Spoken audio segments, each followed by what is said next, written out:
बिहार में विकासशील इंसान पार्टी यानी वीआईपी के मुखिया मुकेश सहनी के पिता जीतन सहनी की हत्या से सनसनी फैल गई है। बताया जा रहा है कि दरभंगा के घनश्यामपुर थाना के जीरत गांव में मुकेश सहनी के पिता जीतन सहनी घर में अकेले रहते थे, जहां उनकी दरभंगा में बेरहमी से हत्या कर दी गई। जीतन सहनी गांव में बने घर में अकेले रहते थे। उनके दो बेटे मुकेश और संतोष हैं। मुकेश सहनी बिहार के पूर्व पशुपालन एवं मत्स्य संसाधन मंत्री रह चुके हैं। उनकी एक बेटी भी है जिसकी शादी हो चुकी है और वो मुंबई में रहती है। मुंबई से बिहार पहुंचे मुकेश सहनी ने कहा कि सीएम नीतीश कुमार से उनकी बातचीत हुई है और हत्यारों के खिलाफ सख्त से सख्त कार्रवाई का आश्वासन मुख्यमंत्री की तरफ से दिया गया है। मुकेश सहनी के बड़े भाई संतोष सहनी ने पिता की हत्याकांड में बड़ा खुलासा करते हुए कहा कि उन्होंने अपने पिता से तकरीबन रात 8 बजे फोन पर बात की। तब तक सब कुछ ठीक था। संतोष सहनी के मुताबिक गांव में किसी से भी कोई दुश्मनी उनकी थी नहीं। कल ही हमारी बात हुई थी पापा से, पूछे कब आ रहे थे, हम बताए कि अभी गया में हैं जहानाबाद में, कुछ दिन में होगा तो हम आते हैं। तो जितना बात हुआ 10 मिनट बात करके फिर हम लोग फोन रख दिए। एक्चुअली हम लोग गांव में ज़्यादातर रहते नहीं, तो लड़ाई झगड़ा का कोई सवाल ही नहीं है।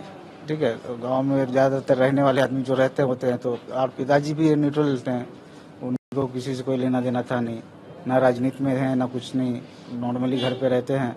अब देखिए अभी प्रशासन वगैरह लगे हुए हैं, जांच वाँच चल रही है, उससे कुछ पता चले तो पता चलेगा। जीतन सहनी हत्याकांड में पुलिस ने सबसे पहले जीतन सहनी के घर काम करने वालों को हिरासत में लिया। पुलिस के शक की सुई जीतन सहनी के घर खाना बनाने वाली और दूध पहुंचाने वाले पर जा रुकी। पुलिस ने खाना बनाने वाली और दूध पहुंचाने वाले शख्स को हिरासत में फिलहाल लिया है। पुलिस दोनों से गंभीर पूछताछ इस समय कर रही है। कई महत्वपूर्ण सुराग हम लोगों को मिले हैं। हम लोग उद्भेदन के बहुत ही नज़दीक हैं और पूरी कोशिश है कि आज ही घटना का हम लोग उद्भेदन कर दें और अपराधियों की गिरफ्तारी सुनिश्चित की जाएगी। टेबल पे 3 खाली गिलास मिले हैं और भी हम लोगों को ह्यूमन इंटेलिजेंस से आसपास के लोगों से कुछ महत्वपूर्ण सूचनाएं मिली हैं, उन सब की जांच की जा रही है। वो भी एक महत्वपूर्ण सुराग है। मुकेश सहनी के पिता की हत्या बेहद दर्दनाक तरीके से हुई है। पुलिस के मुताबिक मुकेश सहनी के पिता की जीतन सहनी की धारदार हथियार से हत्या की गई। पुलिस ने बताया है कि जीतन सहनी की धारदार हथियार से हमला करके हत्या की गई है। पुलिस के मुताबिक जीतन सहनी के पेट और हाथों पर गहरे जख्म मिले। मंगलवार सुबह जीतन सहनी का शव घर में शत-विशत हालत में पड़ा हुआ मिला। उनके घर का सामान भी बिखरा हुआ पड़ा हुआ था। पुलिस हर एंगल से इस समय इसकी जांच कर रही है। हत्या की जांच के लिए एसआईटी भी गठित कर दी गई है। मुकेश सहनी के पिता जीतन सहनी की हत्या के पीछे कौन है और इसको लेकर के पुलिस अभी जांच कर रही है, लेकिन पुलिस के हाथ जो अब तक सबूत मिले हैं वो जल्द ही पुलिस को हथियारों तक पहुंचा देंगे। पुलिस को अब तक 3 सबसे अहम सुराग मिले हैं। पुलिस को अब तक 3 बड़े सबूत मिले हैं।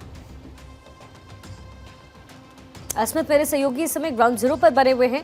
अस्मित, ये पूरा मामला जो है 2 एंगल से बहुत ही इंपॉर्टेंट हो जाता है। सबसे पहले ये कि वहां पर लॉ एंड ऑर्डर को लेकर के इस समय जो स्थिति नजर आ रही है बेहद दयनीय है। दूसरी चीज ये कि इतने बड़े शख्सियत के घर में इतना बड़ा हादसा हो जाता है, ऐसे में बिहार की एक भी जनता इस समय सेफ और सुरक्षित नहीं है।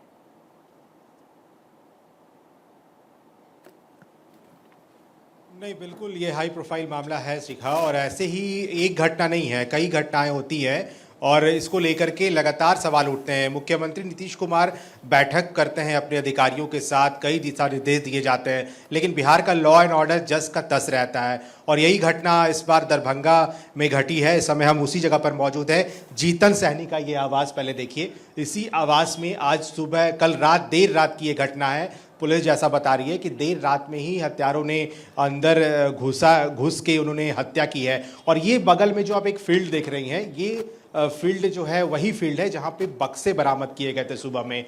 जीतन सहनी, ये अंडर कंस्ट्रक्शन आपको ये मकान दिख रहा है, 2 तल्ले का ये मकान है। और क्योंकि जीतन सहनी के 2 बेटे हैं, संतोष सहनी और मुकेश सहनी। मुकेश सहनी मंत्री रह चुके हैं, वो महागठबंधन के साथ हैं, अभी लोकसभा का चुनाव भी उनकी पार्टी लड़ी है, लेकिन यहाँ कोई रहता नहीं है। जीतन सहनी अकेले रहते हैं। हाँ, 1-2 लोग यहाँ पे उनके साथ रहते हैं, जैसे जो खाना बनाता है, जो उनकी देखरेख करता है। 2-3 लोग ऐसे हैं जो जीतन सहनी के साथ दिन में रहते हैं। रात में जीतन सैनी अकेले घर में रहते हैं और ये वारदात रात को ही अंजाम दिया गया जब वो अकेले यहाँ पर सोए हुए थे। देर रात यहाँ पे अपराधी आते हैं, बड़ी बेरहमी तरीके से मारते हैं धारदार हथियार से।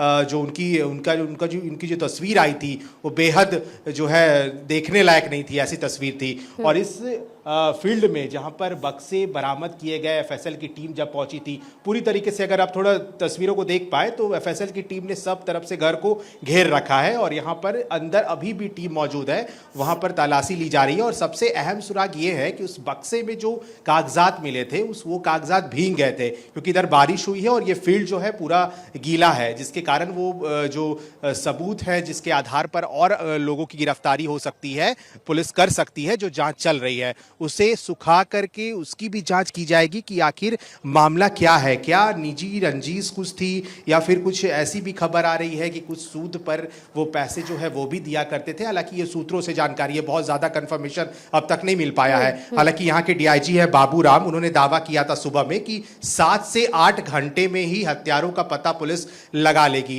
यहाँ पर काम्या मिश्रा है, वो भी यहाँ पर मौके पर मौजूद है। यहाँ की जो है वो वही लीड कर रही है एफएसएल की पूरी टीम अंदर मौजूद है। इंतजार हो रहा है मुकेश सैनी का। मुकेश सैनी 7 बज चुके हैं, कुछ ही देर में वो यहाँ पहुंचेंगे और यहीं पे अंतिम संस्कार किया जाएगा। ये घर है और इसके ठीक बगल में ही, बहुत दूर जाना है नहीं, बगल में ही अंतिम संस्कार किया जाना है। अभी तक जो क्लू मिले हैं पुलिस को वो उन आधार पर गिरफ्तारी हो सकती है। 4 ऐसे शख्स हैं जिनको पुलिस हिरासत में लेकर के पूछताछ कर रही है और हिरासत में लेने के बाद गिरफ्तारी हो सकती है। गिरफ्तारी हुई नहीं है लेकिन पुलिस को अगर अच्छे क्लूज और मिलते हैं, क्योंकि ये दावा किया जा रहा है कि जो क्लूज मिले हैं वो गिरफ्तारी उससे हो सकती है, तो इंतजार है पुलिस कब एक्शन लेगी। अभी फिलहाल पूछताछ जारी है। शिखा, ठीक है अस्मत, बने रहिएगा। देखिए, बताया जा रहा है कि जिस कमरे में मुकेश सैनी के पिता जीतन सैनी की हत्या की गई, वहां एक मेज रखी थी जिस पर एक चाय बनाने वाला बर्तन था, जबकि 3 खाली ग्लास वहां पर बरामद हुए।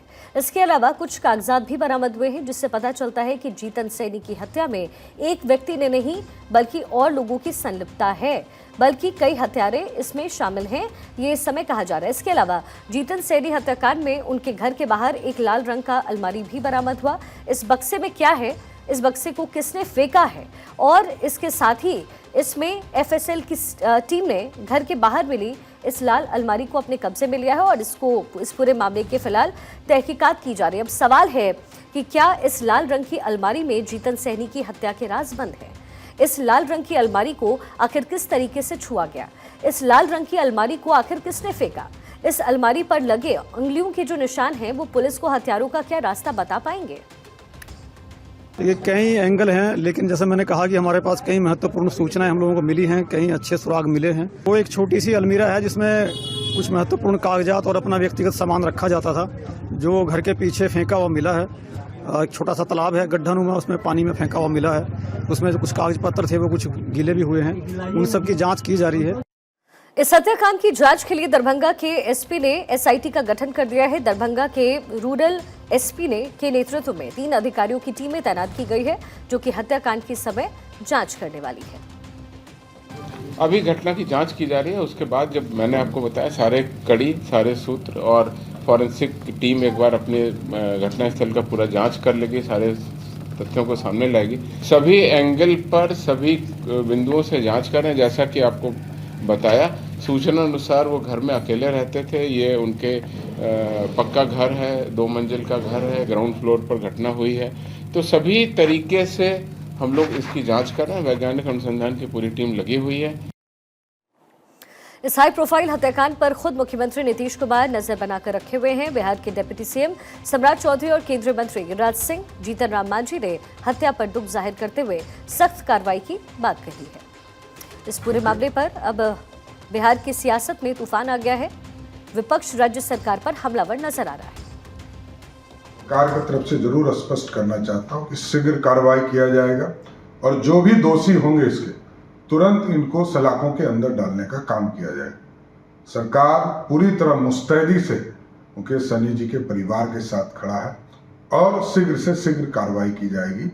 मुकेश सैनी जी के पिताजी की हत्या अपने आप में दुखद विषय हम लोग। मुकेश सैनी बिहार के एक राजनीतिक नेता हैं अगर उनके पिता की हत्या हुई है, ये मैं दुख जताता हूं और इतना जरूर कहूंगा कि अपराधी बच नहीं पाएगा। जो मरे हैं उनका हत्या हुई है उनके प्रति संवेदना व्यक्त करते हैं। ऐसी घटना नहीं घटनी चाहिए, लेकिन इसकी जांच गंभीरता से हो कि आखिर क्या कारण है कि उनकी हत्या की गई। माननीय मुकेश सहनी जी के पिताजी की जिस तरीके से हत्या की गई है वह मर्मांतक है, दुखद है, पीड़ाजनक है।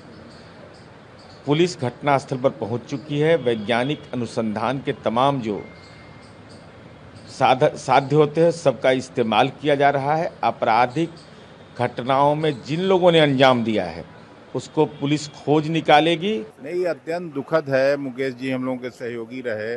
बिहार के हर जिले में रोज हत्याएं हो रही है और ये लोग अपने तंद्रा से, अपने नींद से जाग नहीं रहे हैं। एक संघर्षशील लीडर मुकेश जी के पिता की हत्या, इन्हें लॉ एंड ऑर्डर से कोई मतलब नहीं। पूरा बिहार अपराधियों के चंगुल में है, भगवान भरोसे है।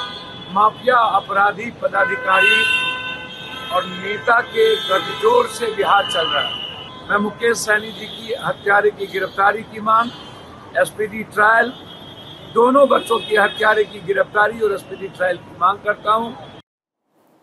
अस्मित मेरे सहयोगी लगातार मेरे साथ कनेक्टेड हैं, ग्राउंड जीरो पर बने हुए हैं। अस्मित, अगल बगल आपके लोग भी हैं, उनसे क्या आपकी कुछ बातचीत हुई है? क्या उन्होंने कुछ शक जाहिर किया है? नहीं, बिल्कुल बातचीत करते हैं शिखा, लेकिन उसके पहले देखिए दो और सुराग जो पुलिस के हाथ लगे हैं। एक मेज़ है इसी घर में, जो घर जीतन सैनी का, एक बार फिर से देखिए इस घर में एक मेज़ है जहाँ पे 3 ग्लास भी एफएसएल की टीम ने बरामद किए हैं और वो उन ग्लास की भी जांच की जा रही है कि आखिर वो ग्लास क्या 3 लोग आए थे घर के अंदर, क्या 3 लोगों ने वो ग्लास में पानी पिया या फिर कुछ और उन्होंने उसका सेवन किया। ये 3 ग्लास भी एफएसएल की टीम के हाथ लगे हैं। दूसरी ये जानकारी है कि पुलिस ने टोल फ्री नंबर जारी किए हैं। वो जानकारी अगर किसी के पास कोई जानकारी है तो वो पुलिस तक पहुंचे जानकारी, इसलिए एक टोल फ्री नंबर और 2 ऐसे नंबर जारी किए गए हैं जो तुरंत पुलिस उस पर एक्शन ले सकती है। यहाँ के कुछ स्थानीय लोग मेरे साथ मौजूद हैं, इनसे थोड़ा समझते हैं। जीतन सहनी जिनकी हत्या हुई, आप लोग कितना परिचित थे उनसे? मेरा तो घर मुजफ्फरपुर ज़िला में है, लेकिन हम लोग को अपना लगता है कि बहुत बड़ा राजनीति के तहत, साजिश के तहत ऐसा हत्या करने का अंजाम दिया गया है। इसलिए कि उनके पिताजी थोड़े सो बिल्कुल शांत और स्वभाव के लोग थे, लेकिन अपने नेता को टॉर्चर करने के ख्याल से, कमज़ोर करने के ख्याल से ऐसा घटना का अंजाम दिया गया है। अच्छा, कभी आप लोगों को पता चला जीतन सैनी के बारे में किसी से दुश्मनी हो, कभी बहस हुआ हो, ऐसा कोई जानकारी? क्योंकि हमेशा आप लोग आते जाते रहे। हम लोग भी मुजफ्फरपुर ज़िला से ही हैं। हमें लगता है कि आज जो हत्या हुआ है ये सहनी समाज का हत्या है और हम लोगों को सरकार से निवेदन है कि इसका निष्पक्ष जांच होना चाहिए। जांच होगा, लेकिन आप पर्सनल कितना जानते हैं जीतन सैनी से? कभी मुलाकात हुई थी उनसे, बातचीत हुई थी? अभी तक तो हम लोग मुजफ्फरपुर ज़िला से इतना हमें जानकारी कम है। स्थानीय लोग होंगे, उनकी जानकारी होंगे। आप लोग को जानकारी है कुछ? बोलिए लग का आदमी से बोलिए ना, कोई जानकारी तो है जीतन जी के साथ में, लेकिन जीतन जी किसी से दुश्मनी था नहीं। लोकल आदमी, बहुत अच्छे आदमी थे। हाँ, जाते थे, कभी कभी भेंट भी होते थे। बगले मेरा घर भी है। शांत स्वभाव के थे, किसी से दुश्मनी नहीं थे। ये स्थानीय लोग हैं, हालांकि मुजफ्फरपुर जिला बगल में ही है यहाँ से, और लोगों का आना जाना लगा रहता था यहाँ पे जीतन सैनी, क्योंकि वो अकेले रहते थे तो लोगों से मिलते थे, बातचीत करते थे। एक घर के जैसा व्यवहारिक रिश्ता रहा है लोगों का। और वो बता रहे हैं कि बिल्कुल शांत स्वभाव के थे जीतन सैनी, कभी किसी से बहुत ज़्यादा बहस नहीं होना, शांति से वो घर में सुबह, क्योंकि गाँव का इलाका है तो लोग रात को जल्दी सोते हैं और सुबह जल्दी उठते हैं गाँव में, ये हर जगह देखा जाता है। तो वैसे ही वो रात को जल्दी सो रहे थे। सुबह जब दूध वाले और खाना बनाने वाले यहाँ पहुंचे थे, क्योंकि आज मंगलवार का दिन था, तो वो फूल उन्होंने मंगवाया था। फूल वाले ने खटखटाया गेट पहले यहाँ पे आकर, और जब गेट खुला नहीं तो उसे शक हुआ, झांका गया तो देखा गया कि बॉडी वहाँ पे है। तुरंत जो है इस बात की सूचना यहाँ के स्थानीय पुलिस को दी गई। पुलिस मौके पर पहुंची और अब तक जांच जारी है। थोड़ी देर में मुकेश सैनी पहुंचने वाले हैं और फिर अंतिम संस्कार किया जाना है यहाँ पे। चलिए ठीक है अस्मित, आप लगातार नजर बनाकर रखिएगा। फिलहाल बहुत शुक्रिया आपका। तो देखिए, इस पूरे मामले में अब एसआईटी का गठन कर दिया गया है और जांच पड़ताल इस हाई प्रोफाइल मर्डर केस की समय की जा रही है।